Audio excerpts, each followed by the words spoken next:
नमस्कार, मैं SK. Pandey, founder and head CLC judicial, आप सभी लोगों का अपने चैनल में स्वागत करता हूं। हमारे चैनल का उद्देश्य, जैसा कि आप लोग जानते हैं, मेंस पर्पस के लिए बनाया गया है। जो भी स्टूडेंट जुडिशियल सर्विसेज, यूपीएससी या एपीओ की तैयारी कर रहे हैं, वो मेंस में कैसे बेहतरीन से बेहतरीन आंसर लिख सकें और कैसे बेहतरीन से बेहतरीन स्कोर कर सकें। इस मिशन को और इफ़ेक्टिव बनाने के लिए हम लोग हर रोज़ अपने सीएलसी ग्रुप में एक क्वेश्चन पीटी मेंस और इंटरव्यू के लिए पूछते हैं और इस क्वेश्चन को फ्री ऑफ कॉस्ट पढ़ाते भी हैं। यह सीएलसी की totally free of cost services है। अगर इस सर्विसेज का आप लोग लाभ उठाना चाहते हैं, हर रोज़ एक क्वेश्चन पीटी मेंस और इंटरव्यू के लिए पाना चाहते हैं, उसकी तैयारी करना चाहते हैं, उसे फ्री ऑफ कॉस्ट पढ़ना चाहते हैं, तो अपना नाम, अपने यूनिवर्सिटी का नाम लिखकर स्क्रीन पर लिखे हुए नंबरों पे हमें टेक्स्ट या व्हाट्सएप कर दें। आपको सीएलसी की फ्री सर्विसेज में ऐड कर दिया जाएगा। इसके अलावा हम लोग बेहतरीन से बेहतरीन coaching facility non commercial charges पे प्रोवाइड कराते हैं, जिसकी जानकारी आप स्क्रीन पर लिखे हुए नंबरों पर फ़ोन कर हासिल कर सकते हैं। तो आइए आज का टॉपिक हम लोग शुरू करते हैं। आज का क्वेश्चन नंबर 207 ये आपके स्क्रीन पे डिस्प्ले हो रहा। रवि, ये क्वेश्चन फ्रेम किया गया है, हम लोगों ने पिछले वीडियोज में देखा था, कल्पेबल होमिसाइड के बारे में पढ़ा था, मर्डर के बारे में पढ़ा था। आज exceptions culpable homicide not amounting to murder पढ़ेंगे। उसमें पहला एक्सेप्शन है, culpable homicide is not murder when there is sudden and grave provocation. उसी पे ये क्वेश्चन बेस्ड है और इस क्वेश्चन को मैं पढ़ देता हूँ। Ravi use to collect waste papers from road side, collected the waste papers and card boxes, he's rag picker and threw them inside the shop of Vikas. Rag बाहर से कलेक्ट करता था और विकास के शॉप के अंतर्गत फेंक दिया।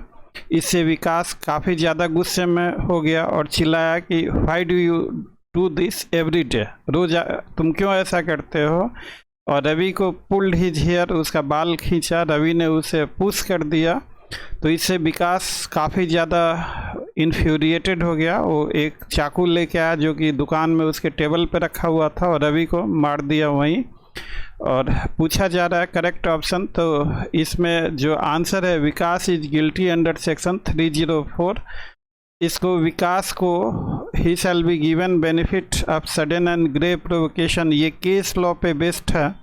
इसको समझने के लिए हम लोग पहले, मैं बेसिक टीचिंग यहाँ पे कर दूँ, उसके बाद इस पे टीचिंग के दौरान ही फोकस करेंगे। आपसे पूछा जा रहा है, illustrate the doctrine of sudden and grave provocation not amounting to murder with the help of case law. तो जैसे ही क्वेश्चन में इलस्ट्रेट लिखा हुआ हो तो आपको सर्टेन एग्जाम्पल्स दे के साइट करने हैं। ये 15 नंबर का क्वेश्चन है और उसी तरीके का एक सिचुएशन बेस्ड क्वेश्चन है, application based. A is in the habit of daily parking his car in front of house of B, due to which there was daily altercations between them. One day A refuse to remove his car, B got provoked and stabbed A who died instantly. Liability को discuss कीजिए B का, whether he can be given benefit of sudden fight और sudden and grave provocation और with both. और interview का question है, road rage killing murder है या कल्पेबल होमिसाइड, क्या कहेंगे। तो सबसे पहले हम लोग सडन एंड ग्रेव प्रोवोकेशन को समझते हैं। ये बेयर एक्ट से as it is copy paste किया हुआ है। इसे exception 1, when culpable homicide is not murder. Culpable homicide is not murder if the offender whilst deprived of power of self control. तो इसमें deprived of power of self control होना चाहिए, बहुत ज़रूरी है, पहला इंग्रेडिएंट। और क्यों, किस चीज़ के द्वारा, by grave and sudden provocation. ये प्रोवोकेशन सडन मतलब तैयारी के साथ नहीं, sudden, all of a sudden, unexpected. और किस तरह का प्रोवोकेशन, सिंपल प्रोवोकेशन या नॉर्मल प्रोवोकेशन नहीं, ये प्रोवोकेशन ग्रेव, सीरियस होना चाहिए। और under that causes the death of the person who gave the provocation, तो डेथ जो प्रोवोकेटर है जिसने प्रोवोकेशन दिया उसका अगर डेथ कॉज कर देता है या any other person by mistake और accident, then he will be given benefit of sudden and grave provocation. और बेनिफिट क्या है, आपका ऑफेंस 302 से 304 हो जाएगा, जिसमें थोड़ी कम पनिशमेंट है। क्रिमिनलिटी थोड़ी बहुत मिटिगेट हो जाएगी, क्रिमिनलिटी बिल्कुल ख़त्म नहीं होगी, 302 के बदले 304 हो जाएगा। इस प्रोवोकेशन के कुछ कंडीशंस हैं कि first, that provocation is not self sought और voluntarily provoked as an excuse for killing. तो ये sudden and grave provocation self sought या इनवाइटेड या वॉलंटरली प्रोवोक्ड ना होना चाहिए। दूसरा कि provocation is not given by anything done in obedience to law. अब जैसे मान लीजिए कि आप रोज मुझे परेशान कर रहे हैं और मैंने आपके खिलाफ पुलिस कंप्लेंट कर दी, तो पुलिस कंप्लेंट करना मेरा हक है। तो वाइफ ने हस्बैंड पे केस कर रखा है दहेज का, चाहे झूठा ही केस हो, तो that is not the provocation. Provocation has not to be given by anything done in the obedience to the law और by a public servant in lawful exercise of powers of such public servant. अब मान लीजिए कि police आपकी तलाशी लेने लगी और आप प्रोवोक हो गए, पुलिस को मार दिया, तो ये सेकेंड कंडीशन है कि provocation must not be given by anything done in obedience to the law or by a public servant in lawful exercise of powers of such public servant। और तीसरा, provocation be not given by anything done in the lawful exercise of right of private defense। ये तीन conditions हैं। तो जब आप exam में लिखेंगे तो होता क्या है कि जैसे ये तीन कंडीशन है, एक कंडीशन आप मिस कर गए, तो आप हमेशा याद रखिए कि तीन कंडीशन, पहला कि प्रोवोकेशन वॉलंटरली नहीं हो, वी लॉ के बारे में anything done in obedience to law और lawful exercise of powers of public servant VL, और सेल्फ डिफेंस। तो वीएलएसडी इस तरह का कुछ कोड आप रखेंगे तो इससे आपको रिकॉल हो जाएगा। एग्जाम का प्रेशर होता है, भूल जाते हैं, तो ये इंग्रेडिएंट अगर इनमें से कोई चीज़ आप मिस करते हैं तो आपका बेहतरीन आंसर नहीं हो सकता। इंग्रेडिएंट्स आपके कंप्लीट होंगे और सही तरीके से सीक्वेंस में आपने लिखा है, तभी आपका आंसर बेहतरीन होगा, विथ केस लॉ वगैरह एक्सप्लेनेशन लॉजिक आपने दिया है। तो लॉ अगर एग्ज़ाम में, कम्पिटिटिव एग्ज़ाम में लिखना है तो इंग्रेडिएंट हमेशा आपको डिस्कस करने, लॉन्ग टाइप के क्वेश्चंस में। अमूमन मेरे से भी होता है कई बार, I have been teaching for last 27 years, और मुझसे भी होता है कि टीचिंग के दौरान मैं कोई पार्ट मिस कर जाता हूँ। तो missing something that is a human element. लेकिन अब चलिए, टीचिंग में आज मैंने मिस कर दिया, कल को जो मिस किया मैं बता सकता हूँ, लेकिन एग्ज़ाम में तो आज आप छोड़ दिए तो कल थोड़ा ही जाएंगे कॉपी लिखना। तो देयरफॉर दिस इज़ नेसेसरी कि आप इस तरह का कोडिंग वगैरह कुछ करके, कुछ और तरीका अपना के, ताकि आप भूलें ना। तो तीन कंडीशंस हैं और साथ में आपको लिखें कि deprived power of self control. तो इसको समझने के लिए ये लाल पेन से कि पावर ऑफ सेल्फ कंट्रोल उसका खुद पे नहीं रहा, तो आप, I have been always insisting law is nothing more than common sense. तो पावर ऑफ सेल्फ कंट्रोल मतलब आपका खुद पे काबू हो। अब मान लीजिए कि गुस्से वाला कोई आदमी है, वो बात बात पे प्रोवोक होता, वो ड्राइव कर रहा, किसी ने पीछे से लगातार हॉर्न बजाया जा रहा, वो साइड नहीं दे रहा, पीछे वाला लगातार हॉर्न बजाया जा रहा, तो प्रोवोक हो गया और उसका कत्ल कर दिया। तो क्वेश्चन इज दिस कि what would be the nature of sudden and grave provocation. It's not that every provocation, कुछ ऐसे exceptional circumstances, it varies from person to person. आप किसी को गाली दे दें तो हो सकता है कि वो बेचारा चुप हो जाए या सिविलाइज तरीके से बात करे, कोई दूसरा आदमी आपसे मरने मारने पे उतारू हो जाए। तो मैं इन्हीं चीज़ों को आप लोगों को केस लॉ के हिसाब से मैं अभी जस्ट एक्सप्लेन करूंगा। कुछ इलस्ट्रेशंस दिए हुए हैं। A under the influence of passion excited by provocation given by Z intentionally kills by Z child. तो जेड ने प्रोवोकेशन दिया और उसने उसके बच्चे को किल कर दिया। तो प्रोवोकेशन जेड ने दिया और किल किया गया बच्चे को। तो ये अगर सडन प्रोवोकेशन होगा तो उसका रिएक्शन भी सडन होगा। जेड का प्रोवोकेशन है और रिएक्शन सडन होगा तो जेड पे वो अटैक करेगा, ना कि उसके बच्चे पे। तो आपको इन चीज़ों का ध्यान रखना। Sudden, if provocation is sudden, reaction has also to be sudden. अब मान लीजिए कि आज मैंने प्रोवोक किया और कल आप रिएक्ट करते हैं। हम लोग नानावती केस भी करेंगे, दैट इज बाइबल। हालांकि नानावती केस में उसे सडन एंड ग्रेव प्रोवोकेशन का लाभ नहीं मिला था, बाद में उसकी सजा भी माफ कर दी गई थी दया याचिका के जरिए। तो ये सोफर है जो losing power of self control, आपके पास कूल डाउन होने का, मान लीजिए कि आज किसी ने आपको सडन एंड ग्रेव प्रोवोकेशन दिया, 2-3 घंटे बीत गए, आप कूल डाउन हो गए, आप प्लान करते हैं, फिर रिटेलिएशन के नियत से आप अटैक करते हैं, तो then you will not be given any benefit of sudden and grave provocation. तो इसमें अगर बच्चे को अगर वो मार देता है तो उसको ये डिफेंस अवेलेबल नहीं होगा।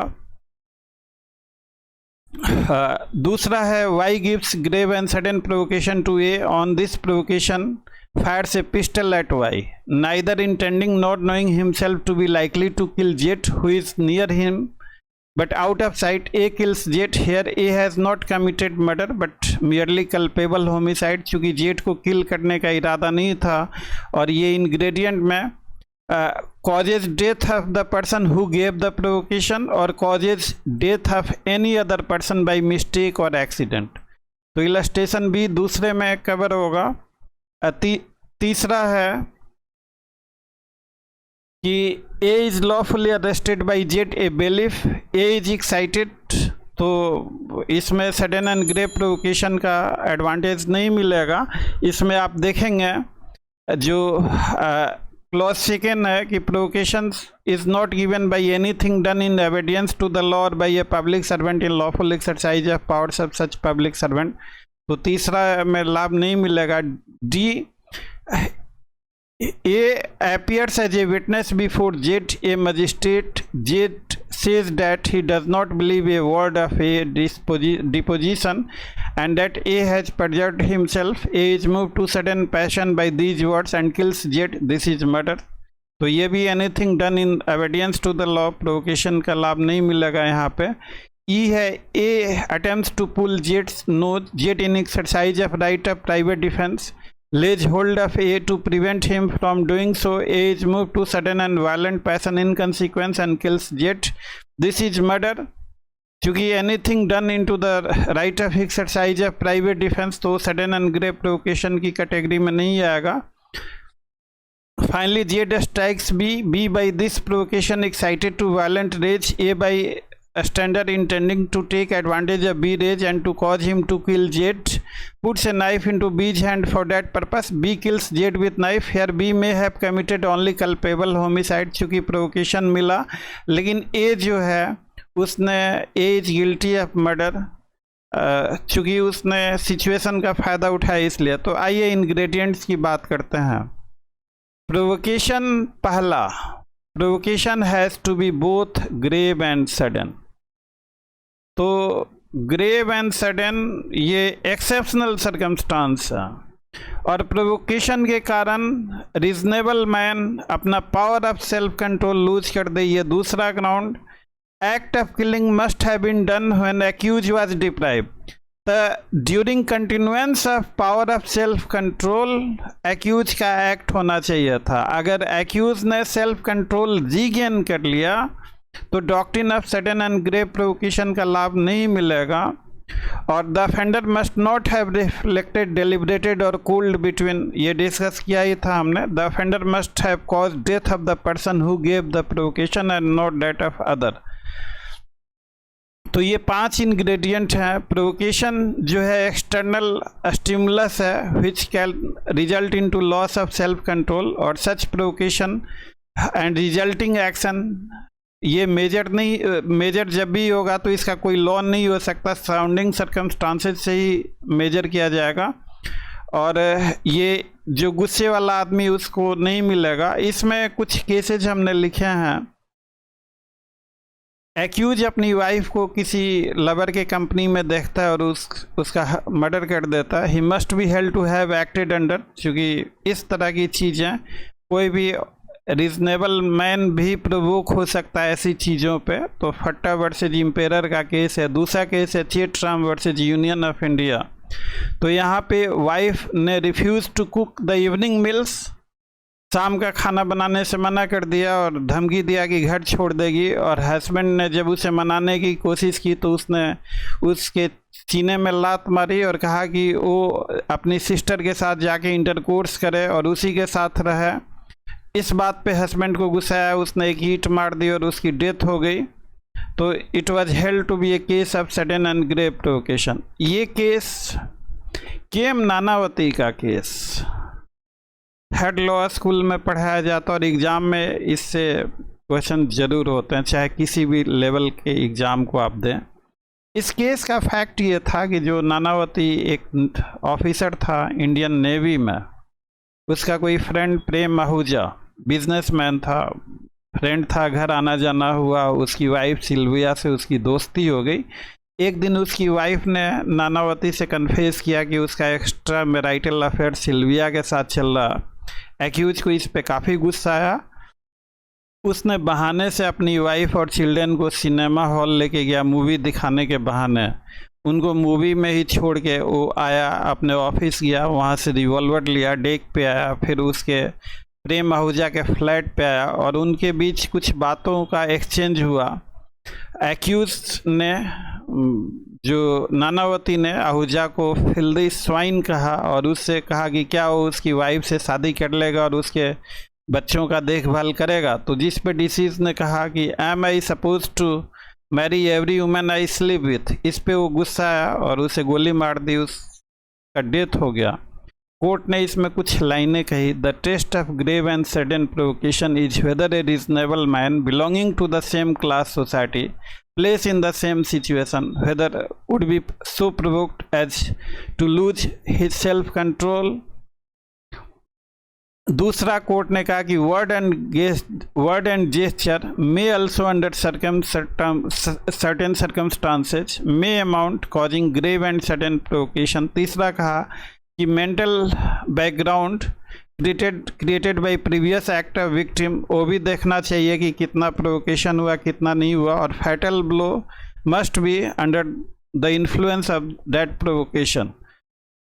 और कोर्ट ने यहाँ पे रीजनेबल मैन का थ्योरी दिया। तो मोर और लेस देखिए, ये तो लीगल लैंग्वेज है हम लोग देसी तरीके से समझते हैं इसको। जैसे ही उसकी वाइफ ने कन्फेस किया कि उसका एक्स्ट्रा मैरिटल अफेयर है, नानावती गुस्से में आ गया। मान लिया कि ठीक है, ये बात ही ऐसी है कि हर कोई गुस्से में आ जाएगा।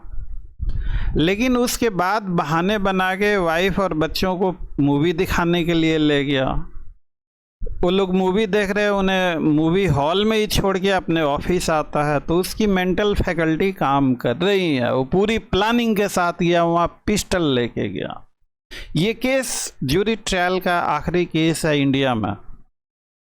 और उन्हें अपने वाइफ और बच्चों को थिएटर में छोड़ के आता है, रिवॉल्वर लेता है और जाता है और वहाँ एक्सचेंज ऑफ वर्ड होता है नानावती और आहूजा के साथ।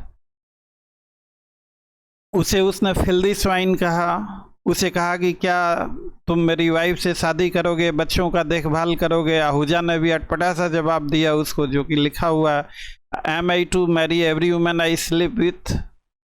तो उस पर गुस्सा आ गया। तो कोर्ट ने कहा कि इस तरह के जवाब वर्ड एंड जेस्चर से भी प्रोवोकेशन हो सकता है, लेकिन नानावती पिस्टल लेके पूरी तैयारी के साथ उसका मर्डर करने गया था, तो therefore he will not be given benefit of sudden and grave provocation.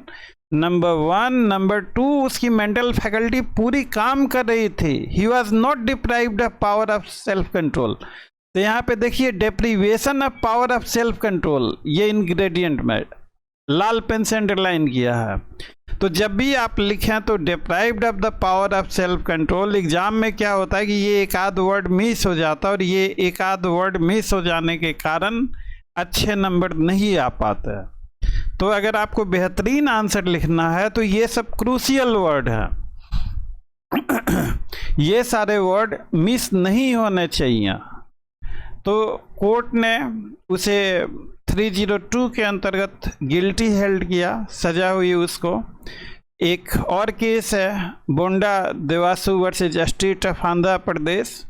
तो इसमें डिसीज जो था वो एक्यूज की वाइफ को बार बार परेशान करता था। एक दिन उसको पानी लेने गई थी तो एक्यूज ने उसका हाथ पकड़ लिया, वो आके अपने हस्बैंड को बताई, हस्बैंड ने अचानक से कुल्हाड़ी उसे दे मारी, उसकी डेथ हो गई। तो कोर्ट हेल्ड कि it was the case of sudden and grave provocation. अगला केस इसी पे आज का क्वेश्चन बेस्ड था, Muthu versus state of Tamil Nadu, supreme court, 2008 का केस है। बहुत सारे केसेज हैं, मैंने सिर्फ हिस्टोरिक केसेज किए हैं। तो सुप्रीम कोर्ट ने सडन एंड ग्रेव प्रोवोकेशन में इस केस में पहली बार नरमी दिखाई कि अगर कोई लगातार आपको, अगर मान लीजिए कि आपका दोस्त लगातार आपको गोलू, सोलू, मोटू, टोमू चिढ़ा रहा, आप रोज उसे मना कर रहे हैं, तो हो सकता है कि किसी दिन आपका आउटबर्स्ट हो जाए। हो सकता है कि आप गुस्से में की तरह को बार बार समझाता हूं ले, और उसने एक डंडा मार दिया उसके सर पर। तो मैं इस केस के फैक्ट को आप लोगों के साथ शेयर करना चाहूँगा। ये डाउनलोड करके रखा था मैंने इस केस के फैक्ट को आप लोगों को दिखाने के लिए। एंड जस्ट ये थोड़ा स्क्रीन को मैं बड़ा कर दूं।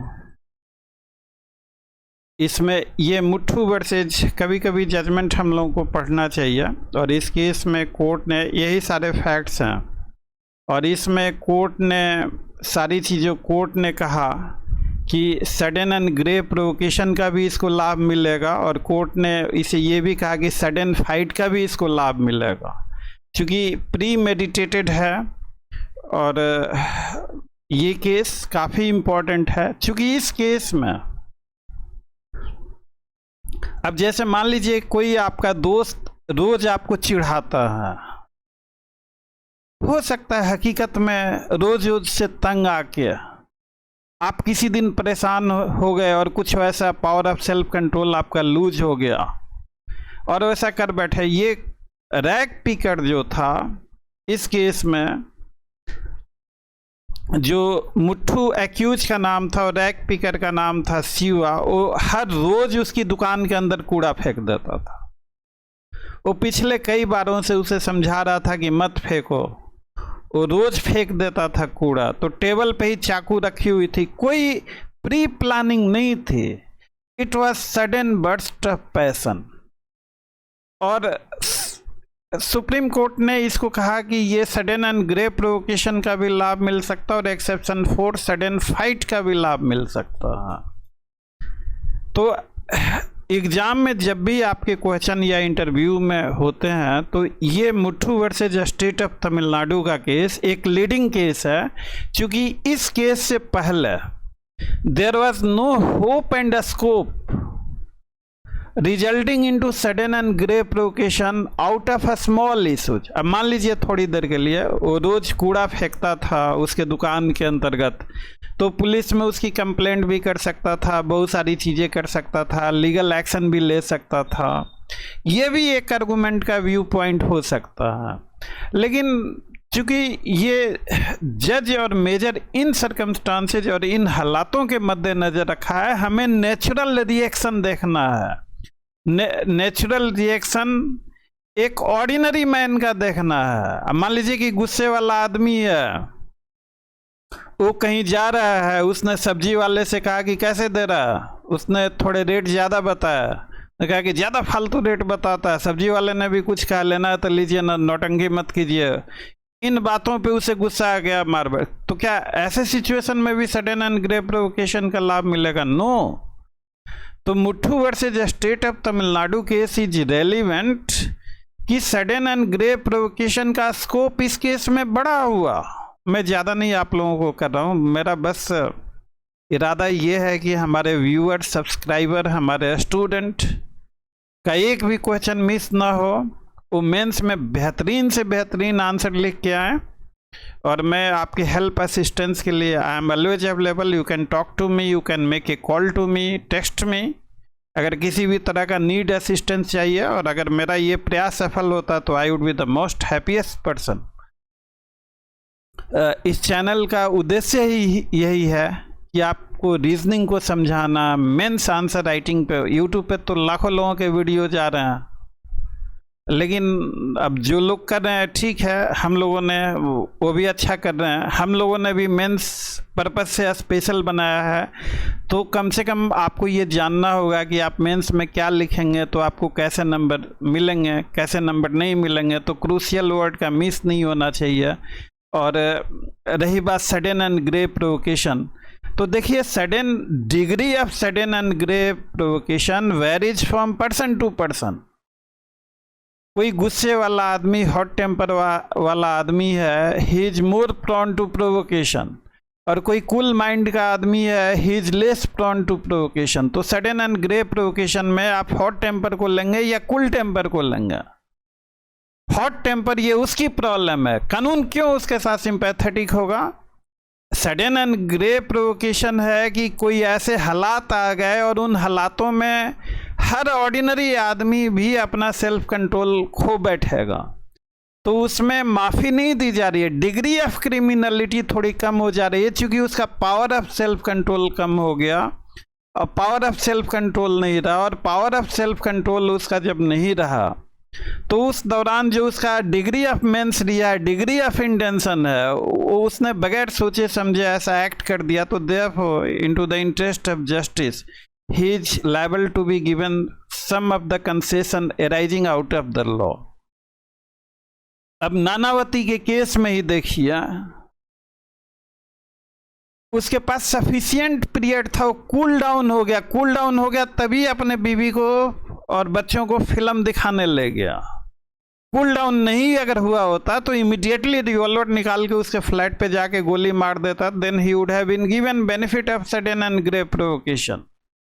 लेकिन उसने तो पूरी प्लानिंग के साथ भी बच्चों को ले जाके फिल्म दिखाता है, वहाँ चुपके से निकल आता है कि मैं आ रहा हूँ, अभी तुरंत आ रहा हूँ।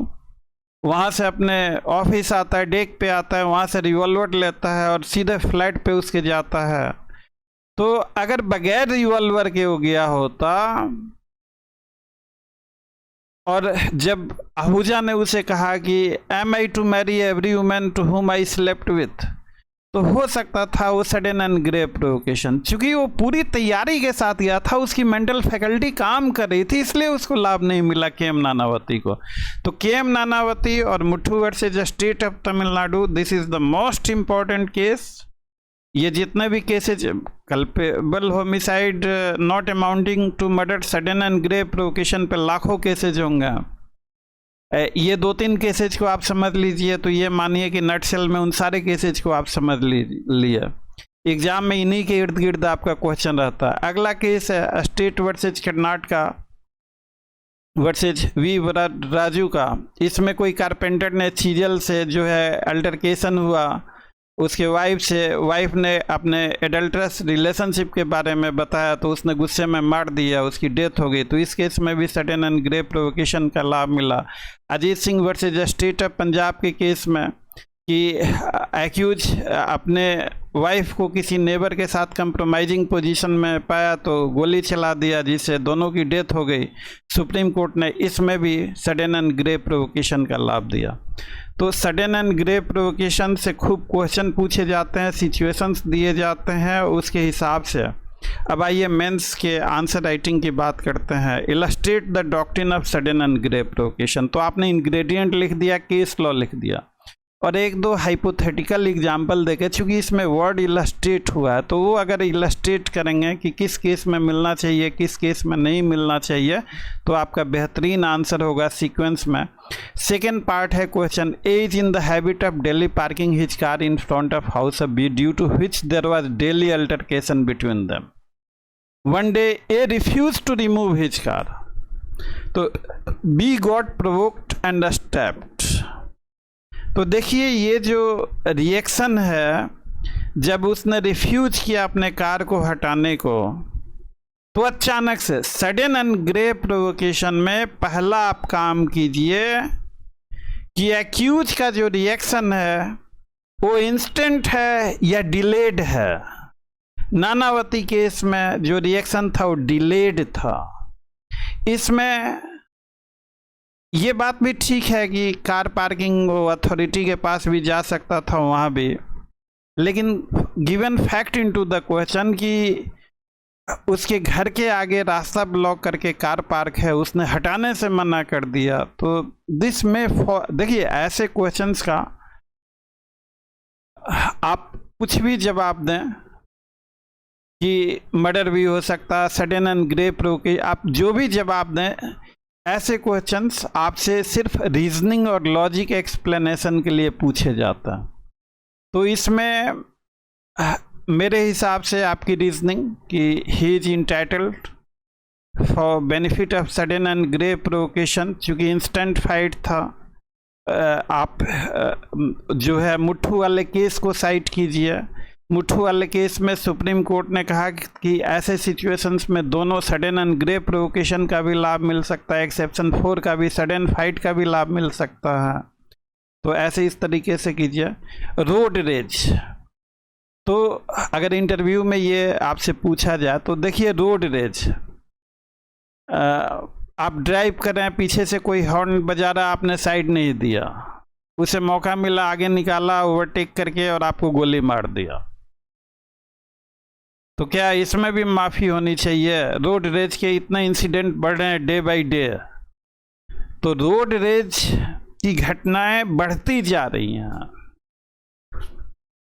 रोड रेज की घटनाओं को कम करना हम सबों की जिम्मेवारी है, और रोड रेज की घटनाओं में अगर हम कंसेशन देंगे तो इसका गलत मैसेज जाएगा, ऐसी घटनाएं और बढ़ेंगी। तो इसमें नहीं, आप इस तरीके का भी आंसर दे सकते हैं इंटरव्यू में कि अब स्टेट पे आप कहें कि sir so far as I think the incidents of road rage are increasing day by day. What I feel if we have a duty to curb this rising crime, and if we give benefit of sudden and grave provocation into this sort of offense, so it may send a wrong signal to the society and this incidents in future may arise। तो इस तरह का smart answer आप reasoning के साथ कि road rage का कोई वजूद नहीं होता, कुछ नहीं होता, दोनों ने अपना टेम्पर खो दिया, तो ऐसे इस तरीके के आंसर आप लिख सकते हैं। कल हम लोग एक्सेप्शन 2 की बात करेंगे, और वीडियो अच्छा लगा हो तो वीडियो को लाइक, और हम लोगों के हौसला अफजाई के लिए, ताकि हम लोगों को भी लगे कि जिनके लिए हम लोग वीडियो बना रहे हैं उनका प्यार और सहयोग हमें मिल रहा है। चैनल को भी सब्सक्राइब कर देंगे, आपको भी फ़ायदा होगा। सारी वीडियोज आपको लगातार नॉन स्टॉप तरीके से बगैर मिस मिलती रहेंगी। तो thanks for watching, see you tomorrow, good night.